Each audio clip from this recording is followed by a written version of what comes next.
papers now, see what the headlines are across Nigeria. I'll have with us in the studio, in-house analyst Obaniyi Akinwale is here to make sense of some of the headlines. And certainly my colleague is also here, Kemi. It's good to have you on this side too. Absolutely. Obaniyi, welcome good to morning. the program. All right. Now let's start from the Blueprint newspaper. Now Blueprint is saying, Ganduje says appointment of new Kano Emir is a mission accomplished. Yeah, Buhari assured he would resolve feud.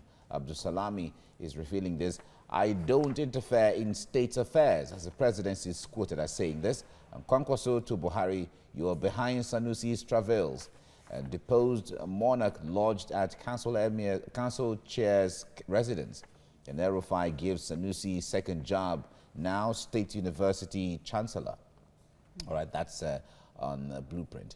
From there, let's go to the Daily Trust. Family visits Sanusi in a way, that's in Nassarawa State.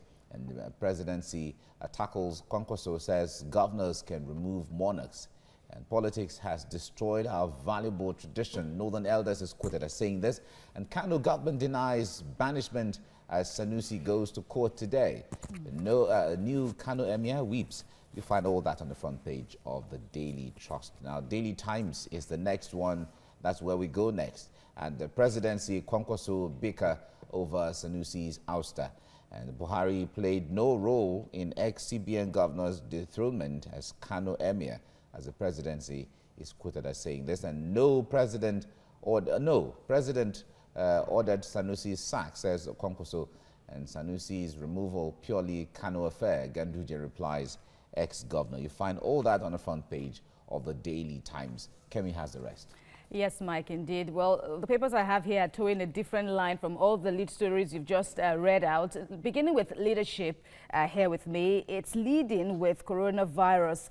This update here saying because of the ravaging disease spreading across the world, 50 cargoes of Nigerian crude stranded on the high seas. FG must brace up for price uncertainties. This from the NNPC GMD, and WHO declares virus a pandemic. We discussed some of these issues earlier. Well, moving to News Direct now, the CBN governor, Emefiele, is quoted as saying aggregate industry credit rises to 17.4 trillion naira. You get details of this story right there in News Direct. Mike. All right.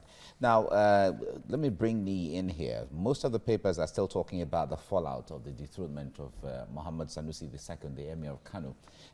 If you see the Daily Trust, there's a headline here, a line credited to the Northern Elders, saying that politics has destroyed our valuable tradition. Do you think this is what is really happening? I want to see from perspective that our traditional institutions have spoiled themselves with politics. Oh. So I want to reverse it. Oh, okay. You recall vividly well in the 50s when you have the premier like Governor Adesoji Aderemi of the Western region, discovered that the monarch determines how games are being played, policies, implementation, governance, and what have you. And you discovered that those people that were in governance then as premier, either as Abobi of Onitsha or even as Sultan of Sokoto or the Americano, are not only learned, they are respected. And what you find out these days is that the traditional institutions have immersed themselves in politics. If you look as far back as the Abacha march of 3 million in 1991 or thereabouts, and you discover that our traditional institutions have soiled their hands with the politicians. And like a popular saying that if you want to eat with the devil, you must have a long spoon. But unfortunately for our traditional rulers, they are not eating even with a spoon, they are eating with their bare ends. And it's so easy for the devil to hold their hand. Don't forget quickly that the way Sanusi emerges as a Emir of Kano has some secrecy. He was suspended by President Jonathan as CBN governor. There is this issue of 20 billion, 21 billion, $12 billion, and what have you. And all of a sudden, there was a concocted installation within a day inside the government house in Kano. And information has it then that this newly installed Emir was the one that actually won based on the Kingsmaker's votes. So Kama is a bastard, so to say. Apologies for that use of word. So Kama has come back to give right to who owns the right. So it is not only that the politics, it's our traditional institutions putting their hands into politics, and they have soiled themselves. So it's unfortunate, but the fact still remains, the governor have right to remove emirate? Yes, by the law, they are gazetted to report to the governors. So, which means that he who plays the piper dictates the tune. And Ganduje dictates the tune in Kano. Sanusi is not willing to listen to that, and he has to give way. Wow. That's it.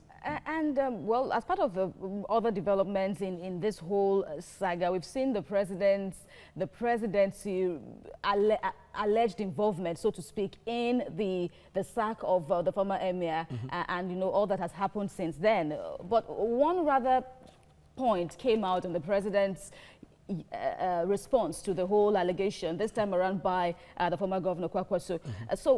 Well, the government is saying it has no hand in it. It's also going on to say what matters most is the interest of the people, regardless of who is on that seat.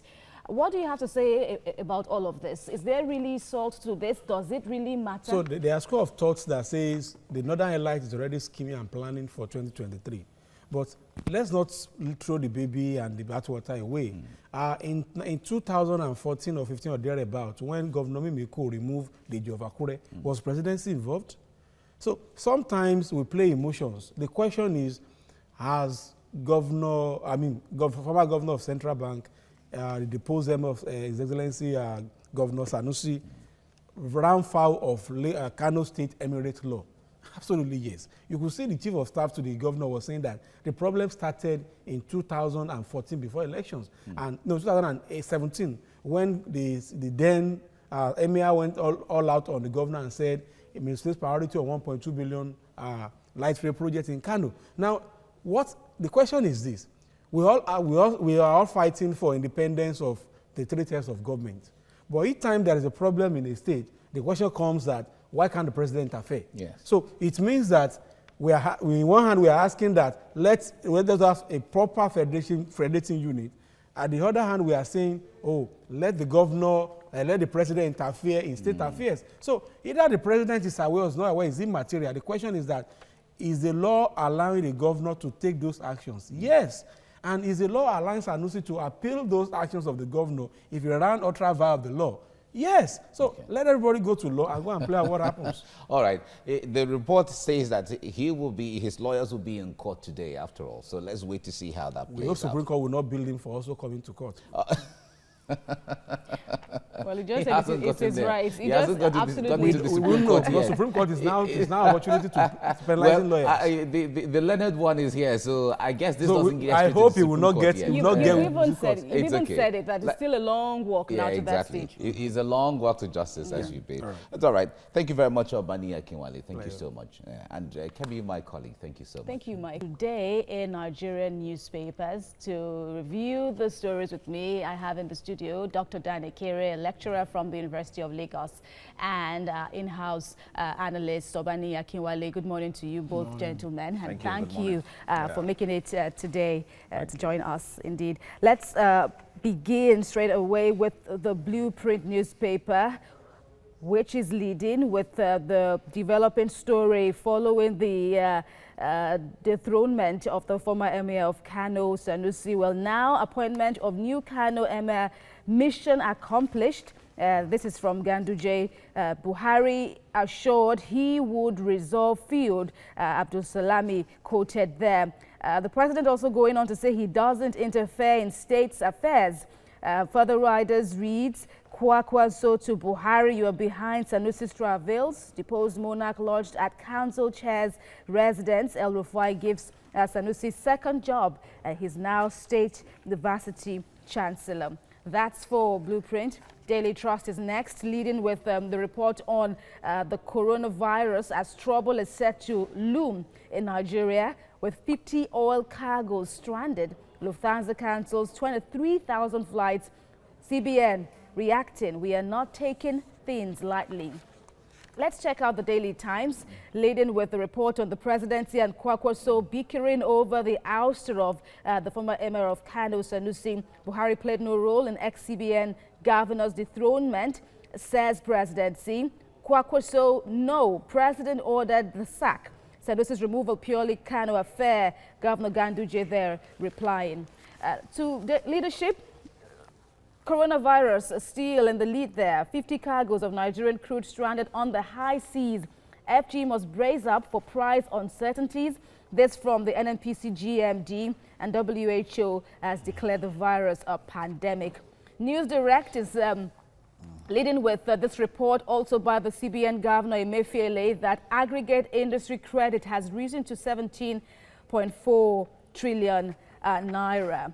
The Nation is leading with more losses as this coronavirus bites harder. Dangote losing 240 billion naira in 5 hours to coronavirus. It's a pandemic. This from the WHO. And a further writer reads that Lagos has isolated a family of 4 and 2 others.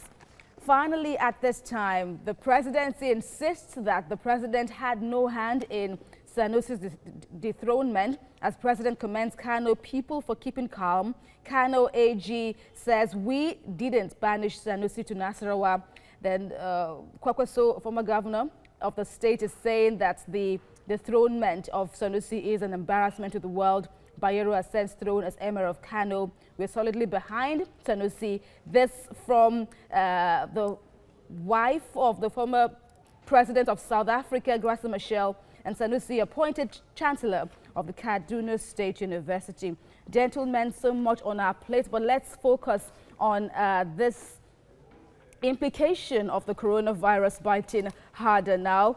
Trouble looming in Nigeria as 50 oil cargoes stranded.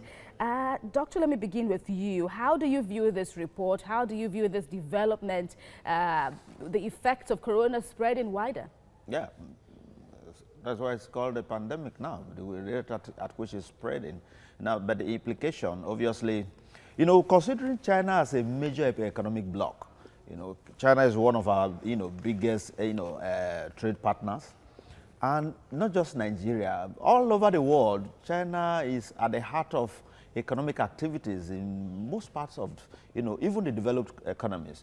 So when you now have this kind of challenge coming from China, obviously you should be anticipating a scenario like this. Now, even to buy the so-called sanitizer that you are not going to use in sanitizing your hands and the rest, I wish sure that the sanitizer itself is even, you know, so all manner of feelings will come in, and as we speak, it's already affecting economy. Because one is that the free movement of goods and persons is no longer there. There is suspicion everywhere, and without buying and selling, I doubt if you can be talking about global economy. Because Nigeria exports crude, we import other things, other countries do the same, they export what they have, and practically, now they are shut down of flights. That's movement restriction. It equally affects, you know, even goods that have been, moved here and there. There are cargoes that are already, you know, somewhere over 50, whatever. You are not too sure of what is there. Load them. Now, I equally watched a clip somewhere where some person, is it Indonesia, where I can't recall now, the so-called Thailand. well, yeah, the nose guard. People are, you know, washing, recycling, and all manner of things. So many things are happening. I mean, at best, you can only be suspicious of practically everything. And essentially, when China is at the heart of manufacturing of practically everything in the world, then obviously there's going to be a challenge. And that is where we are now. It's affecting the economy. We are not talking about reviewing budgets, because for Nigeria it's even worse, because we are more or less dependent on oil. Now, at the federal level. There could be other things. When you talk about diversification today, we are talking about agri and the rest. How much of that are we exporting? It's just for domestic consumption. But in terms of the national, the treasury, the income that comes to this country is about 90%, you know, dependent on oil. And oil is already being threatened everywhere. Rather valid points. But Engineer Akinwale, looking at this whole implication, many analysts have said, surely things will get better, but the only concern is how much damage this coronavirus, you know, does to people around the world, looking at Nigeria and our peculiarities. Yeah, I think for the first time, our National Assembly is on. You recall during the days of Bukola Saraki and President Buhari and DSS, The National Assembly member ran to National Assembly early in the morning to ensure that Buhari did not clamp down the National Assembly. But unfortunately, Right Honorable Corona has humbled our National Assembly now that they are even afraid to sit. Right Honorable. So, and again, we've all been saying we are diversifying, we are diversifying, we are diversifying. And for the first time, we have come to reality the fact that we have not diversified anything. And if the GMD is telling us, when we have Saudi Arabia-Russia war that dropped down the prompt price of the fuel, you saw the way that our Ministry of Finance and Budget were running up and down. Coupled with the fact that now we have 50 of our crude oil lying on the high sea with nobody buying it. Now, if China is closed down, that means production is reduced and consumption of energy will drastically go down, and which means nobody wants to buy your oil. Now, we now have to come back to find out whether we have it or not. But like I said, the government has already increased the tax by 7.5. Now it's high time the government reduce their consumption by 7.5. I'm hoping our National Assembly executive will thought it well to reduce all their overhead. And again, thanks to Corona, you will have seen most of our senators, our executive members flying to Europe, flying for this. It's the first time in this part of the world whereby our executive are sick and they are not willing to travel to Europe. So sometimes it's a blessing in disguise. So we have actually saved such a number of aviation fuel for having our executive fly to Europe, to Dubai and what have you to do that. But coming to the layman on the street, it is already taking its hardship because you can't actually even hug your family members. You don't even know who has or who doesn't have it. So in terms of the per capita income, what it eventually means is that the trading will slow down. The balance of trade is already in deficit, so we are going to get into more red.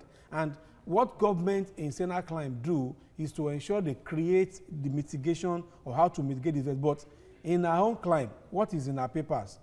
Dangote, Sanusi, Lamido, ASU strike, APC. So there are so many issues competing. So unfortunately, the world is fighting pandemic. Then again, I want to say that WHO is a bit biased. When Ebola happened, it was quickly declared. All right. When China when China had this issue of Corona, it was not pandemic until it now have 39 deaths in US. But you said, that was when it happened. But you said, and I'm going to harp on fair. it, that okay, there must surely be a blessing in disguise. Yes. Because now that all the countries of the world are united in this battle, we should surely get to the end. But Nigeria, still, as we focus on Nigeria, we've been urged to brace up for certainties, not to be reactionary but proactive. Even Dangote has also said the same thing and has also reportedly recorded huge losses as a result of coronavirus. How can we prepare? How can we prepare ahead? Prepare ahead of what? What is already on ground? The thing is already ahead of us. It's not preparation. So we're only reacting. We're only reacting. Is it economically or whichever way, you are simply reacting.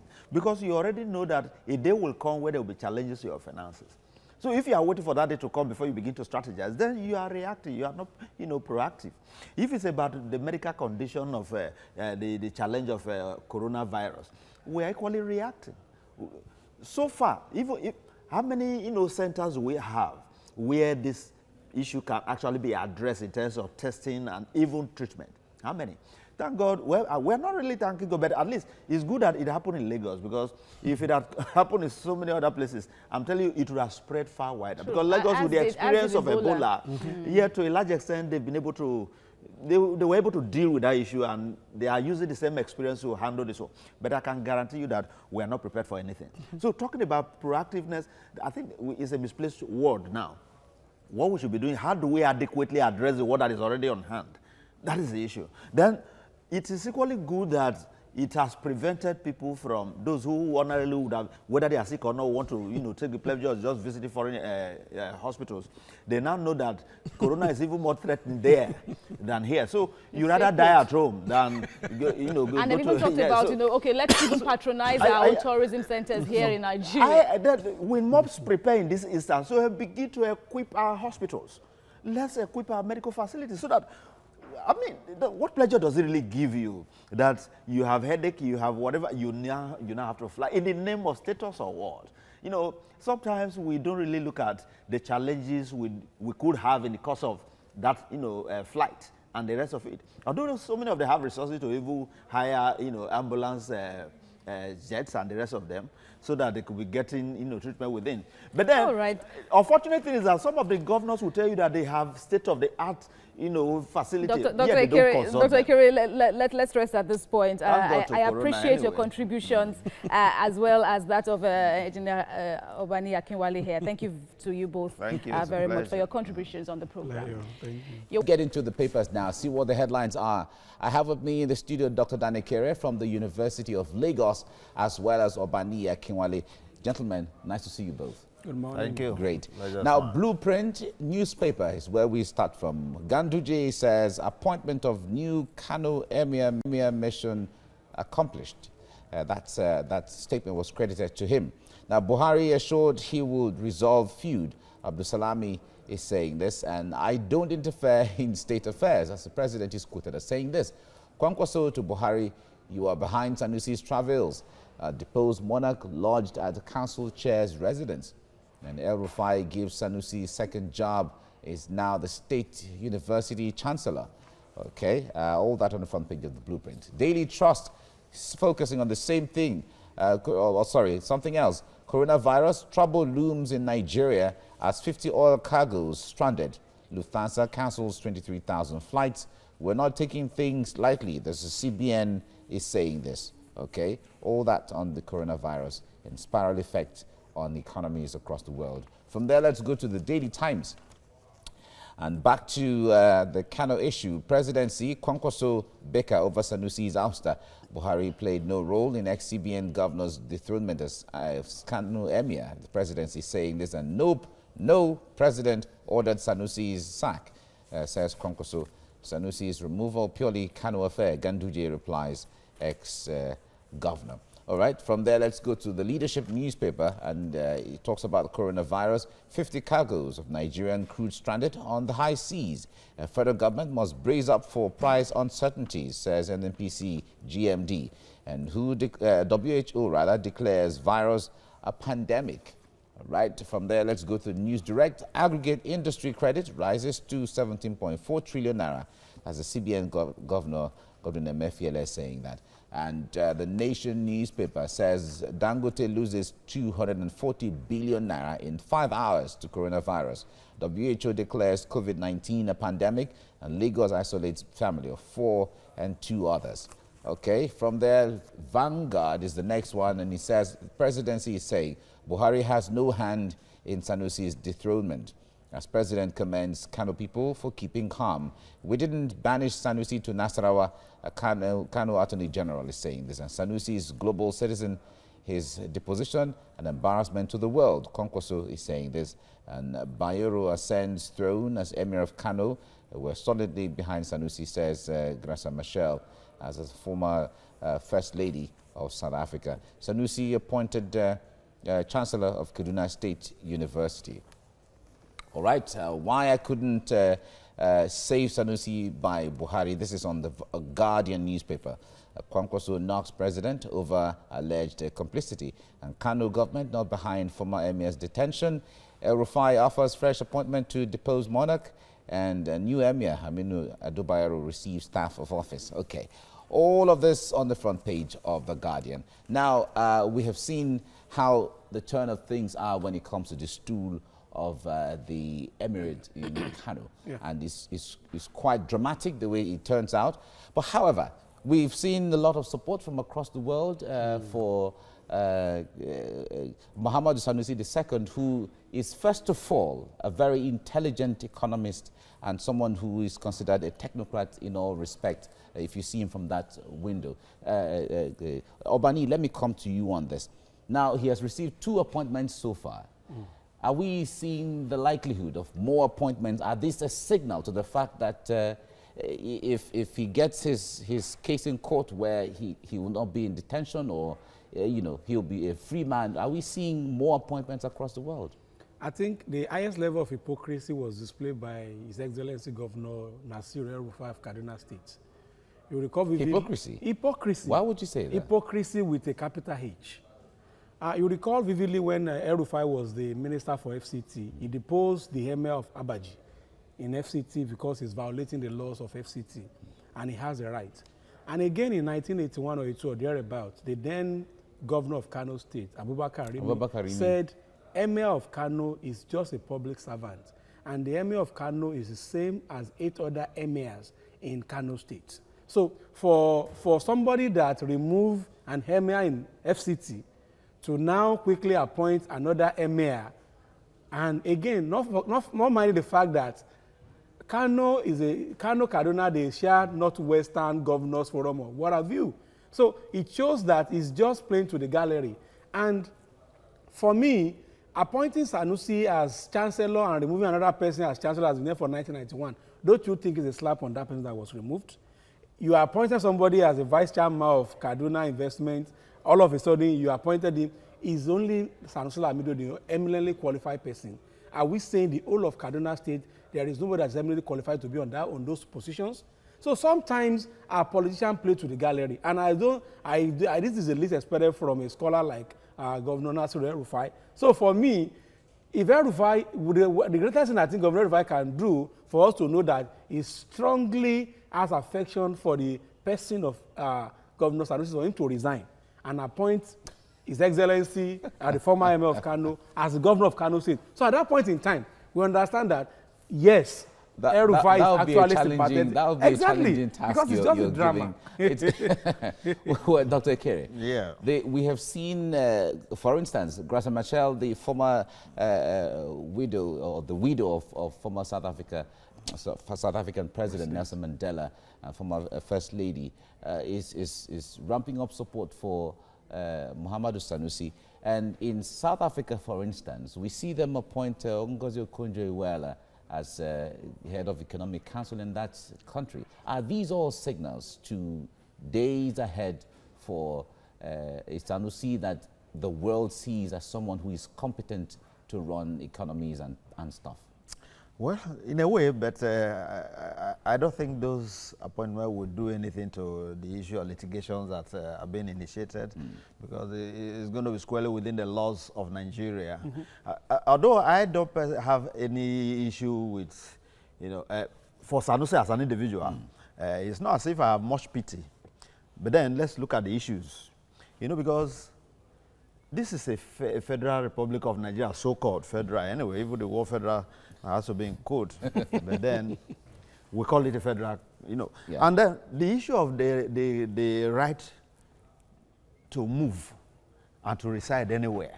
I mean, everybody should be able to enjoy that right. But in any case, is Nassarawa part of Kano State? Because that's the most worrisome thing for me. And I didn't get any reaction from the Nassarawa State governor. So, you mean when they depose people in Kano, then they cannot move it to Nassarawa? Although for the people of Loco, they were happy that such a person. Yes, but they said it wasn't safe enough. All right, Dr. Kerry, let me even put you on hold. Let's go to Nassarawa State right now, where our correspondent Godwin Agwam is there in a way where in Nassarawa State where the deposed emir is right now. Godwin, good morning. It's good to have you join us. Can you bring us up to speed? What is the mood in our way, and what is the nature of things there right now? Bring us up to speed. All right, thank you very much. Right now we are in Away local government area of Nassarawa State, where the deposed emir, Muhammadu Sanusi, was relocated to after he was taken away from local on Tuesday. Away is about 6 hours journey away from the nation's capital, Abuja. Right here, as we got here, we now realized the reason why he was located from local at this state, because we were also in local. We saw the bad nature of the road. We saw that there was no electricity there. We saw that there was no water there.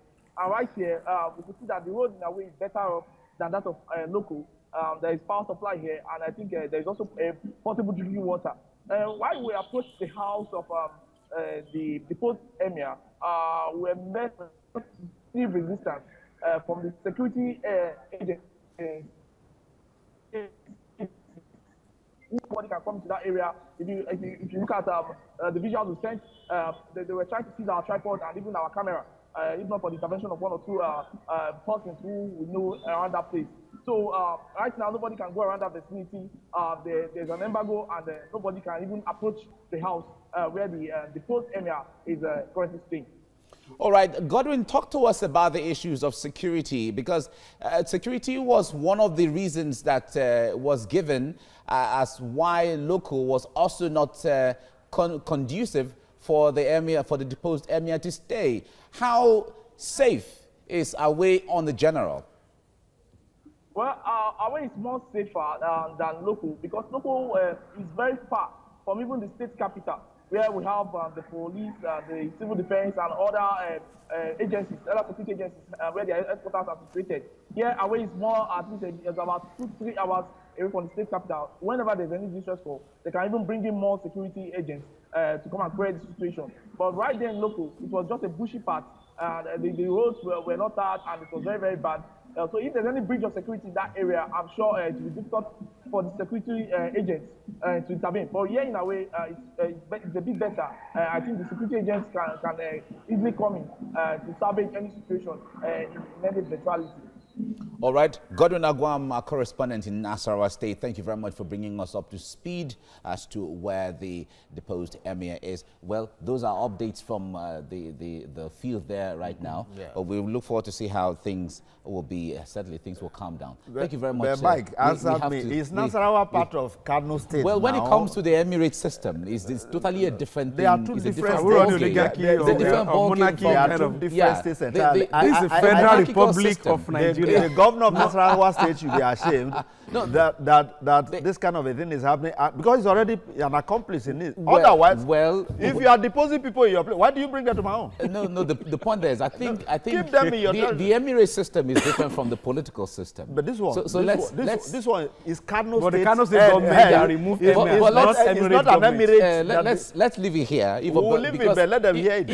Even the Nassarawa is under Kano State. Former emir of Gwandu that was deposed was also taken to Nassarawa State. So Nassarawa is with them. Yes. All right, then let's leave it here now. Thank you very much, Dr. Danekere.